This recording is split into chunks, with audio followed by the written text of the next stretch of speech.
Hello students, एक बार फिर से आप सभी का स्वागत है क्लास 10th के इस YouTube channel learn maths with Manoj Sharma में। मैं आपका टीचर मनोज शर्मा एक बार फिर से आपका वार्म वेलकम करता हूं, हार्दिक स्वागत करता हूं। तो बच्चों, जिसने अब तक चैनल को सब्सक्राइब न किया हो, चैनल को जरूर सब्सक्राइब कर लें और बेल बटन को प्रेस करें ताकि आपको न्यू नोटिफिकेशंस मिलती रहें, और कमेंट बॉक्स में जाके कमेंट जरूर करें। तो बच्चों, आज हम करने जा रहे हैं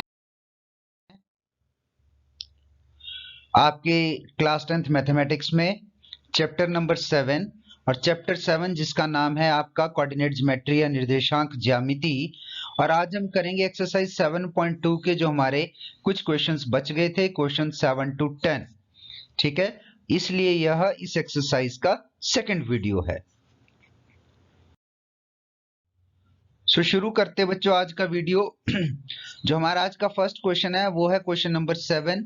find the coordinates of a point where AB is the diameter of the circle whose center is 2 minus 3 and B is 1 4। इन हिंदी, बिंदु A के निर्देशांक ज्ञात कीजिए जहां AB एक वृत्त का व्यास है जिसका केंद्र 2 -3 है तथा B के निर्देशांक हैं 1 4। यानी इस क्वेश्चन में क्या है, आपको बेटा एक सर्कल का डायमीटर दे रखा है, उसका एक साइड के पॉइंट्स दे रखे हैं और सर्कल का सेंटर दिया है और उसके पॉइंट दिए हैं। आपने उस डायमीटर का जो एक पॉइंट है ए, उसके कोऑर्डिनेट्स या निर्देशांक ज्ञात करने हैं। तो solution, let coordinates of points A x y मानकर चलते हैं। मान लो बिंदु ए के जो निर्देशांक हैं वो हैं एक्स वाई। ठीक है बच्चों। Then AB is a diameter of circle and O is center, therefore O is a midpoint of AB। यहाँ O को बच्चों कैपिटल कर लें, इस O को, कई बार मिस्टेक हो जाती है। Write down this O capital. ठीक है, और हिंदी में क्या हो जाएगा, AB वृत्त का व्यास है तथा O वृत्त का केंद्र है, इसलिए O AB का मध्य बिंदु होगा। ये बात तो आपको समझ में आएगी होगी, क्योंकि डायमीटर है और डायमीटर का जो सेंटर होता है वो डायमीटर का मिड पॉइंट होता है। और क्लियर करने के लिए इसके लिए हम लोग इसकी फिगर देखते हैं। मान लीजिए ये आपका एक सर्कल है जिसका सेंटर है O 2 -3। ठीक है, और ये इसका एक डायमीटर हो गया AB। और A के कोऑर्डिनेट्स जो हमने सपोज किए वो किए हैं XY, और B के कोऑर्डिनेट्स जो हमें गिवन है 1 4, और साथ में हमें जो है O जो इसका सेंटर है वो दे रखा है। लेट ये बिंदु जो है आपका सेंटर है O, और इसके कोऑर्डिनेट्स हमें दिए हैं 2 and -3। ठीक है, तो चलिए अब इसको सॉल्व कैसे करना है। तो अब आपको पता लग गया होगा, इतना सा तो हिंट मिल गया होगा कि जब ये मिड पॉइंट है तो हमें कौन सा फॉर्मूला यूज करना है, मिड पॉइंट फॉर्मूला। तो चलिए शुरू करते हैं। यूजिंग मिड पॉइंट फॉर्मूला, क्या है मिड पॉइंट फॉर्मूला, x1 लिख लीजिए, bracket x1 plus x2 upon 2 comma y1 plus y2 upon 2। So values लिख लीजिए, वहां से आपके पास आ गई होंगी सारी वैल्यूज। तो x1 हो गया x, क्योंकि AB का मिड पॉइंट निकाल रहे हैं तो A x है। x1 हो गया x, y1 हो गया y, और x2 हो गया 1, और y2 हो गया आपका 4। ठीक है, अब हमें मिड पॉइंट्स जो हैं इसके दे रखे हैं।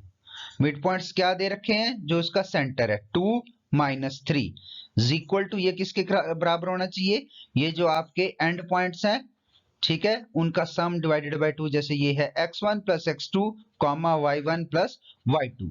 अब वैल्यूज पुट करते हैं। सो हमारे पास आ जाएगा 2 -3 इज इक्वल टू x1 की जगह x प्लस x2 की जगह यहां से आ गया 1 अपॉन 2 कॉमा y1 की जगह y और y2 की जगह 4 अपॉन 2। ओके, सो अब जैसे कि हमने पीछे वाले वीडियो में या पिछले क्वेश्चंस में किया था कि जब ये हमें दो पॉइंट्स दे रखे हैं, कॉमा है, तो जो दोनों तरफ ब्रैकेट्स है तो ब्रैकेट का जो लेफ्ट है वो दूसरी ब्रैकेट के लेफ्ट के इक्वल होगा, और पहली ब्रैकेट का राइट यानी ये जो -3 है ये इसके इक्वल होगा y प्लस 4 अपॉन 2 के। तो चलिए करते हैं इक्वल। तो हमारे पास आ जाएगा 2 is equal to x plus 1 upon 2, और इधर आ जाएगा -3 is equal to y plus 4 upon 2। Solve कर देंगे। अब क्या हो जाएगा आपको, जैसा कि आपको पता ही है, ये 2 जो है इस तरफ जाकर मल्टीप्लाई हो जाएगा तो आपके पास आ जाएगा 2 मल्टीप्लाइड बाई 2 यानी क्या आ जाएगा 4 इज इक्वल टू क्या इधर क्या रह गया x प्लस 1। सिमिलरली उसी प्रकार से ये 2 अगेन इधर जाकर मल्टीप्लाई हो जाएगा -3 के साथ, तो -3 मल्टीप्लाइड बाई 2 ये होता है आपका -6 is equal to y plus 4। अब इसको सॉल्व करेंगे, 1 उधर चला जाएगा तो आपके पास आ जाएगा 4, ये 1 दूसरी साइड चला जाएगा, इधर जाकर माइनस हो जाएगा, 4 minus 1 is equal to x, और यहाँ पर -6 प्लस 4 इधर आकर -4 इज इक्वल टू y। सो आपके पास क्या आ जाएगा अब इधर x इज इक्वल टू 3, सीधा करके लिख देंगे, 4 माइनस 1 3 होता है, तो x is equal to 3 and y is equal to -6 और -4 कितने हो गए आपके पास -10। ठीक है बच्चों, तो ये आ गए हमारे पास a के कोऑर्डिनेट्स। a के कोऑर्डिनेट्स आ गए 3, -10। तो ये था हमारा क्वेश्चन नंबर 7। अब नेक्स्ट क्वेश्चन करते हैं। नेक्स्ट क्वेश्चन है 8, if a and b are -2 -2, ठीक है, and 2 -4 respectively, find the coordinates of p such that AP is equal to 3/7 AB and P lies on the segment AB। इन हिंदी, यदि A और B क्रमशः -2 और -2 और -2 और -4 हों तो बिंदु P के निर्देशांक ज्ञात कीजिए ताकि AP बराबर है 3/7 AB हो और P रेखाखंड AB पर स्थित हो। इस क्वेश्चन को समझना पड़ेगा बेटा, थोड़ा सा ट्रिकी सा क्वेश्चन है, कोई मुश्किल नहीं है, इजी है, लेकिन थोड़ा सा समझना पड़ेगा। अब क्या दे रखा है, एक लाइन है आपके पास AB, ठीक है, फिगर के साथ देखते हैं। ये आपके पास एक लाइन दे रखी है, इसके एंड पॉइंट्स जो है AB हैं, ठीक है, ये इसका एंड पॉइंट हो गया A और ये इसका एंड पॉइंट हो गया B, ठीक है। सो A के जो कोऑर्डिनेट्स आपको दे रखे हैं वो दे रखे हैं -2 -2 A के निर्देशांक, और B के निर्देशांक दे रखे हैं 2 -4, ठीक है। अब क्या कह रहा है, इसके ऊपर एक पॉइंट P है, इस तरह से पॉइंट P की जो AP की लेंथ है, ठीक है, यहां पे मान लीजिए यहां पर है आपका पॉइंट P, ये जो AP है यहां से यहां तक ये किसके बराबर है 3/7 AB, यानी AP की लेंथ पूरे की 3/7 है, ठीक है। तो आपने P के कोऑर्डिनेट्स या निर्देशांक ज्ञात करने हैं जिसको हमने लिख लिए XY। अब ध्यान देंगे यार, रेशियो आप 3/7 नहीं ले सकते हैं, क्यों? क्योंकि 3/7 क्या है, AP की लेंथ है जो AB के इक्वल है। हमें रेशियो चाहिए किसका, ध्यान देंगे, हमें रेशियो किस किस के में अनुपात चाहिए, A to P और दूसरा P to B, यानी AP और PB का रेशियो चाहिए। तो इसके लिए हमें पहले PB को फाइंड करना पड़ेगा, निकालना पड़ेगा। तो चलिए देखिए, गिवन दिया है AP is equal to 3/7 AB, लिख लिया सभी ने, but we have to find ratio of AP and PB। जैसा कि मैंने आपको अभी बताया, हमें AP और PB का अनुपात ज्ञात करना है। तो चलिए देखते हैं, दोबारा इसलिए मैंने बना दी क्योंकि अब आपके सामने वहां आपके पास तो है, आपने एक ही बार बनानी है, लेकिन मैंने आपकी समझाने के लिए बनाई है दोबारा लाइन। तो ये होगी, अब देखिए क्या है, PB इज इक्वल टू क्या है, AB minus AP। PB is equal to क्या है, AB माइनस AP। यहां पर है आपका, जैसे मैंने आपको बताया, ये है आपका AP। तो PB कितना होगा, PB कैसे निकालेंगे, AP माइनस, सॉरी, PB निकालने के लिए क्या करेंगे, पूरे में से AB में से AP को माइनस कर देंगे, आ जाएगा AB माइनस AP। तो वैल्यू पुट कर देते हैं जो हमें दे रखी है, AB माइनस AP कितना दे रखा था हमें, 3/7 AB, 3/7 AB, ठीक है। तो सॉल्व करेंगे, PB इज इक्वल टू, जैसे हम सॉल्व करते हैं एलसीएम लेके 7, तो ये आ जाएगा 7AB minus 7AB minus 3AB/7। Next step में PB is equal to 7AB minus 3AB, 4AB/7, यानी 4/7 AB। अब हमें रेशियो किसका फाइंड आउट करना है, एपी और पीबी का। तो वो रेशियो निकालेंगे, AP upon PB is equal to, value put कर देते हैं जो दे रखी है, 3/7 AB अपॉन 4/7 AB। क्या होगा, ये AB आपका इस AB से कट जाएगा और आपके पास आएगा AP upon PB is equal to 3/7 into 7/4। Again आपका जो ये 7 कट जाएगा तो ये आ जाएगा 3/4, यानी रेशियो आ गया 3/4। तो यहां पर अब हम लिख सकते हैं, इधर 3m1 आ गया 3 और m2 आ गया आपका 4, तो इसलिए यहां पर ये 3 और 4 लिखा है। चलिए अब सॉल्व कर दीजिए, अब तो इजी हो गया ये। So m1 is equal to 3, m2 is equal to 4, x1 is equal to, यहां से आ जाएंगे आपके पास, x1 आ गया -2, y1 भी आ गया आपका -2, ठीक है, और x2 आ गया आपका 2, y2 आ गया आपका -4। अब सेक्शन फार्मूले का इस्तेमाल करेंगे। सेक्शन फार्मूला क्या होता है, पी एक्स वाई, जिसके भी आपने कोऑर्डिनेट्स निकालने हैं, यानी पी पॉइंट के x y is equal to क्या होता है, m1 x2 plus m2 x1 upon m1 plus m2 comma m1 y2 plus m2 y1 upon m1 plus m2। तो चलिए वैल्यूज पुट कीजिए।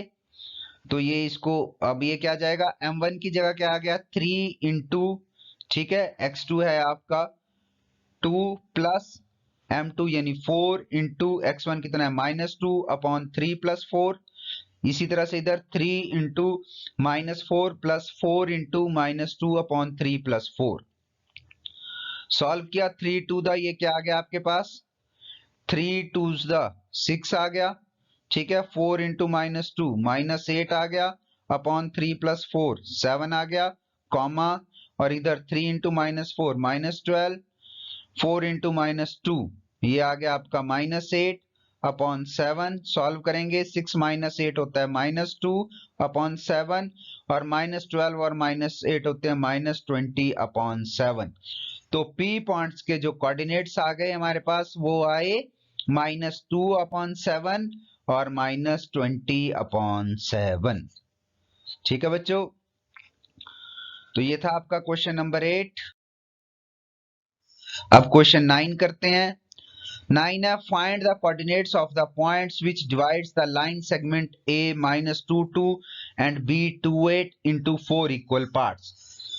बच्चों ध्यान देंगे, यहाँ पर जो ये क्वेश्चन आ रहे हैं 7 to 10, ये बहुत इंपॉर्टेंट है, थोड़े से ट्रिकी हैं, लेकिन अगर आप समझ जाएंगे तो बहुत इजी हैं और ये इंपॉर्टेंट क्वेश्चंस हैं, पेपर में पूछे जाते हैं। ठीक है, तो इनको बड़े सावधानी से करना है। इन हिंदी बिंदुओं a -22 और b 28 को जोड़ने वाले रेखाखंड AB को 4 बराबर भागों में विभाजित करने वाले बिंदुओं के निर्देशांक ज्ञात कीजिए। ठीक है बच्चों, तो अब क्या है, आपको एक लाइन दे रखी है, अब उसके 4 बराबर हिस्से करने, 4 बराबर 4 इक्वल पार्ट्स।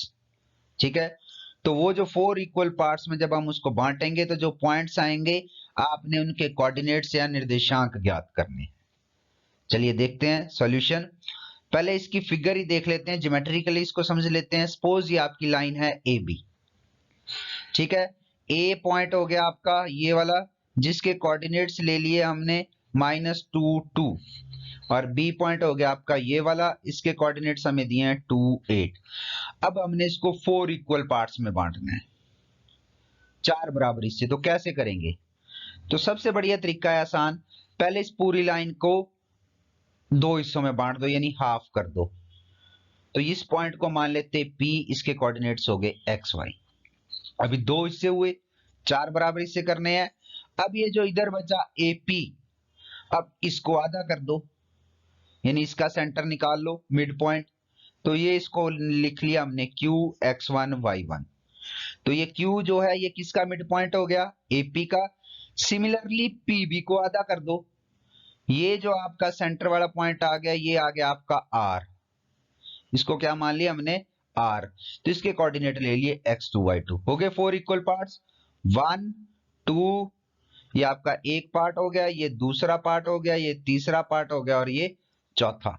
ठीक है, तो अब आपने यानी इन 3 पार्ट्स के यानी 3 पॉइंट्स के कोऑर्डिनेट्स फाइंड आउट करने हैं, किसके, क्यू, पी और आर के। तो हम इसको आसानी के लिए जैसे मैंने बताया वैसे ही करेंगे। पहले हम पी के निकालेंगे, पहले ए बी का आधा करेंगे, मिड पॉइंट निकालेंगे, फिर ए पी का मिड पॉइंट निकालेंगे, फिर पी बी का मिड पॉइंट निकाल लेंगे। ठीक है, तो चलिए सॉल्व करते हैं। P is the midpoint of AB using midpoint formula. P AB का मध्य बिंदु है, अतः मध्य बिंदु सूत्र का उपयोग करने पर अब P x y P के कोऑर्डिनेट्स जो हमने x y लिए वो क्या हो जाएंगे, x1 plus x2 upon 2 y1 plus y2 upon 2। तो पहले देख लेते हैं हमारे पास x1 क्या है। ये जो हो गया आपका x1 हो गया -2, y1 हो गया 2, x2 हो गया 2, y2 हो गया 8। ये हमने यहां पर लिख दिए। ठीक है, अब फॉर्मूला लगा दीजिए। सो पी एक्स वाई कितना हो जाएगा, x1 यानी -2 प्लस x2 यानी 2, -2 प्लस 2 अपॉन 2, और इधर y1 यानी 2 प्लस y2 8, 2 प्लस ये आ जाएगा 2 plus 8 upon 2 is equal to, solve करेंगे, -2 प्लस 2 हो गया 0 अपॉन 2 और 2 प्लस 8 हो गया 10 अपॉन 2, तो ये हो गए 0 और 5। तो P के तो कोऑर्डिनेट्स आ गए 0 और 5। अब क्या करना है हमने, P के कोऑर्डिनेट्स आ गए, अब क्या करना है हमने, AP का मिड पॉइंट निकालना है यानी उसका आधा करना है Q। ठीक है, तो इसलिए मैंने P को XY लिख दिया, बाकी दोनों को X1 Y1 और X2 Y2 इसीलिए लिखा, उनको 1 2 नंबर दे दिए। ठीक है, तो अब Q निकालते हैं।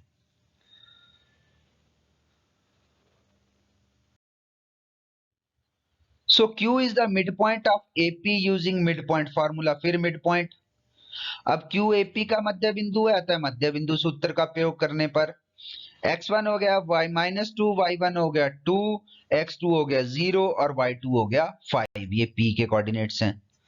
ठीक है, सो Q x1 y1 क्या हो जाएगा, वही फार्मूला वही है, अब मैंने लिखा नहीं, -2 प्लस 0 x1 प्लस x2 यानी -2 प्लस 0 अपॉन 2, और इधर 2 प्लस ये हो जाएगा आपका y2 y1 और y2 का सम 2 प्लस 5 अपॉन 2।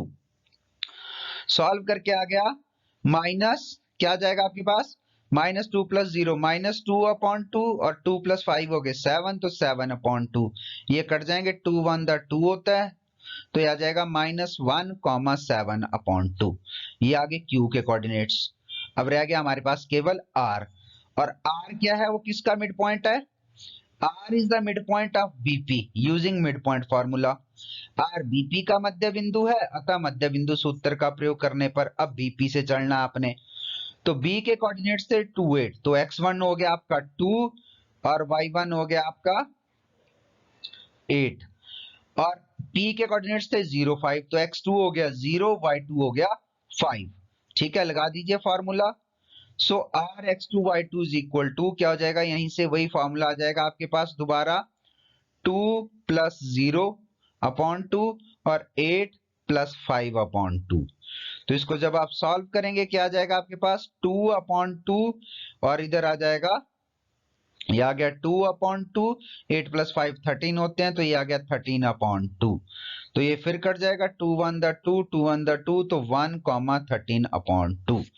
तो आगे बेटा हमारे पास तीनों कोऑर्डिनेट्स, तो अभी आप इनको इकट्ठा करके भी लिख सकते हैं P Q R को। ठीक है, तो ये था आपका क्वेश्चन। अब करते हैं नेक्स्ट क्वेश्चन।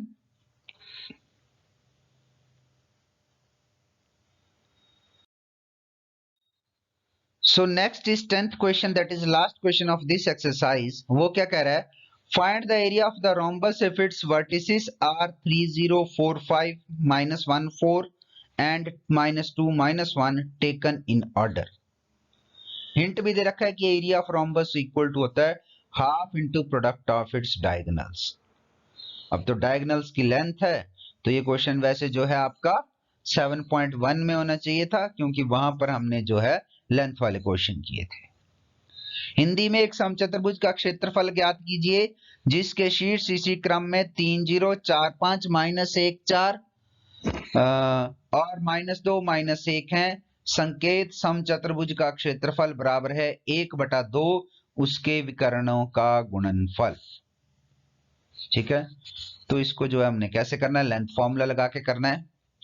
तो वर्टिसेस ऑफ रोम्बस दे रखे हैं A30, B45, C-1, 4 और D-2, -1। इसी तरह से हिंदी में लिख लीजिए, समचतुर्भुज के शीर्ष A30, B45, C-1, 4 और D-2, -1। ज्यादा समझने के लिए फिगर बना लेते हैं। तो ये हो गया आपका एक रोम्बस यानी समचतुर्भुज। तो ये इसका ऊपर वाला हो गया A30। मैंने पहले बताया था एंटी क्लॉकवाइज लेने हैं आपने पॉइंट्स, तभी ठीक रहेंगे। अगर A यहाँ ले लिया, B यहाँ ले लिया, C कहीं A यहाँ, B यहाँ, C यहाँ, D यहाँ, तो ये गलत हो जाएगा। तो A30, तो B जो है आपका यहाँ पर होगा ये B D, ठीक है, और B के निर्देशांक है 4 5 कोऑर्डिनेट्स, D के कोऑर्डिनेट्स है -2 -1 और C होगा आपका नीचे। तो ये हो गया A B C D, ठीक है। अब उसने कहा है प्रोडक्ट ऑफ इट्स डायगोनल्स, तो अब हमें इसके डायगोनल्स भी चाहिए। तो एक डायगोनल हो गया AC और दूसरा डायगोनल हो गया BD, ठीक है। तो अब हमें AC और BD की लेंथ फाइंड आउट करनी है। So since area of rhombus होता है half into product of its diagonals, क्योंकि समचतुर्भुज का क्षेत्रफल 1/2 उसके विकर्णों का गुणनफल, तो निकाल लेते हैं विकर्ण। लेंथ ऑफ डायगोनल AC, विकर्ण AC की लंबाई A30 हो गया, C-1 4 हो गया, x1 हो गया 3, y1 हो गया 0, x2 हो गया -1, y2 हो गया 4, ठीक है। Length formula AC is equal to क्या हो जाएगा, √x2 - x1 square plus y2 - y1 square. Values put कर दीजिए। AC is equal to x2 की जगह आ गया आपके पास, यहां से देख सकते हैं आप, x2 की जगह आ गया -1 माइनस x1 की जगह आ गया 3 का स्क्वायर प्लस इधर y2 आ गया 4 माइनस y1 आ गया 0 का स्क्वायर। अब सॉल्व कर दीजिए। AC is equal to under root, ये हो गया -4 का स्क्वायर, -3 -1 -4 होता है तो ये गया -4 का स्क्वायर, 4 - 0 4 होता है तो ये हो गया 4 का स्क्वायर। सॉल्व करेंगे। AC इज इक्वल टू दोनों का स्क्वायर 16 होता है, 4 -4 का भी 4 का भी, तो आ गया 16 + 16 16 जमा 16। तो AC इज इक्वल टू 16 जमा 16 होता है √32, और इसको जब हम सॉल्व करेंगे तो यह आ जाएगा 4√2। कैसे आएगा मैंने पहले भी बताया था, 32 को लिख सकते हैं 16 × 2, और जो 16 का जो स्क्वायर रूट यानी वर्गमूल होता है वो 4, तो वो बाहर आ जाएगा, अंदर आ गया √2, तो यह आ गया 4√2 यूनिट्स या मात्रक। इसी प्रकार से लेंथ ऑफ डायगोनल BD, विकर्ण BD की लंबाई फाइंड आउट करेंगे, ठीक है। तो यहाँ लिख लेंगे B आ जाएगा 4 5 और D आ जाएगा -2 -1, ठीक है। तो x1 हो गया 4, y1 हो गया 5, x2 हो गया -2, y2 हो गया -1, ठीक है। सो BD फॉर्मूला वही √x2 - x1 square plus y2 - y1 square. So BD is equal to -2 -4 का स्क्वायर, ये -2 -4 का स्क्वायर, ये वाला यहाँ पे x2 -2 -4 का स्क्वायर, और इधर आ जाएगा y2 -1 -5 का होल स्क्वायर। तो अब इसको भी सॉल्व करेंगे। BD is equal to under root आ जाएगा -6, क्योंकि -2 और -4 होते हैं, -6 का स्क्वायर, -1 और -5 भी -6 होते हैं तो ये भी -6 का स्क्वायर, ठीक है। So BD is equal to under root 36 plus 36। So BD is equal to under root 72, और 72 यानी 72 होते हैं, 36 × 2 36 दूना 72, तो 6 का स्क्वायर रूट होता है 6, तो ये आ गया 6√2 यूनिट्स यानी मात्रक, ठीक है। तो ये आ गया आपके पास BD। अब एरिया निकाल लो। एरिया क्या हो जाएगा, एरिया फ्रॉम बस half into product of its diagonals, वही समचतुर्भुज का क्षेत्रफल 1/2 उसके विकर्णों का गुणनफल। सो 1/2 ब्रैकेट 4√2 × 6√2। सॉल्व करेंगे 1.2 × 4 6, देखिए यहाँ पर कैसे करेंगे, 4 6 हो गया आपका 24 मल्टीप्लाइड बाय √2 और √2 बन गए 2, फिर ये 2 जो है आपका 2 इस 2 से कट जाएगा और आपके पास केवल बच जाएगा 24, तो 24 स्क्वायर यूनिट्स या वर्ग मात्रक। तो ये थी बेटा एक्सरसाइज आपकी 7.2 खत्म होती है, ठीक है। सो मैं फिर मनोज शर्मा आपका एक बार फिर से थैंक्स करता हूं। Thanks for watching the video. But don't forget to subscribe the channel. जिसने अभी भी नहीं किया प्लीज वो सब्सक्राइब जरूर कर लें और वीडियोस को पूरा देखा करें, शेयर जरूर करें, ठीक है। Learn maths with Manoj Sharma. Bye bye, have a nice day, thank you.